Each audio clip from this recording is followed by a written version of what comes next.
We are the land of the free, the home of the brave. Across the world, face masks are the new normal.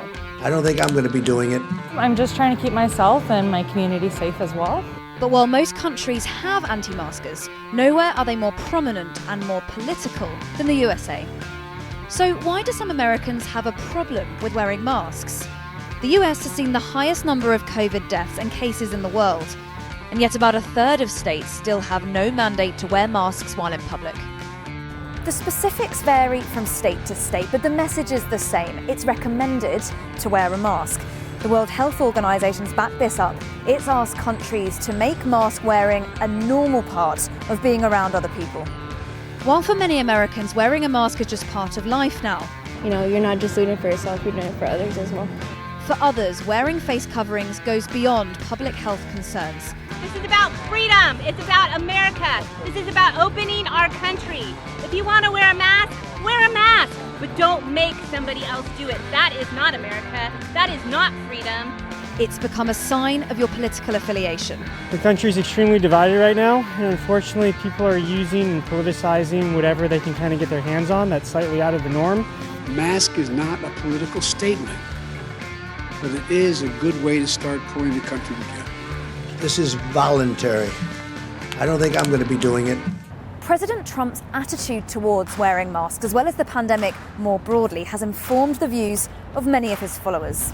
I don't wear masks like him. Every time you see him, he's got a mask. He could be speaking 200 feet away from it. He shows up with the biggest mask I've ever seen. 72% of people who think wearing masks is a personal choice voted for Trump in the presidential election.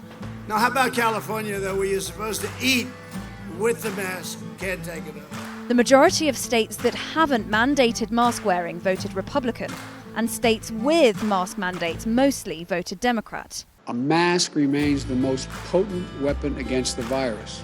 I don't believe there's scientific evidence to show that the mask will stop anybody from getting anything because it's a virus, and a virus is a smaller particle than what a mask can stop.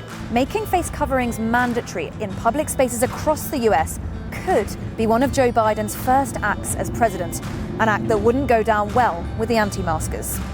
Because America's not about communism, it's not about, forcing everybody to put on these masks for the safety of everybody. It's about protecting our freedoms. Their jobs, the politicians' jobs, are to actually protect our freedoms. This all goes a long way back. Americans have been rebelling against central authority since the Boston Tea Party.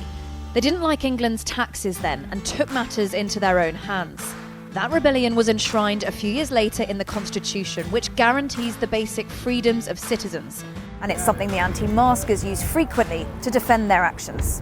But in reality, the Constitution does not back up these choices. The Supreme Court sees the protection of public health as reason enough to infringe on the First Amendment.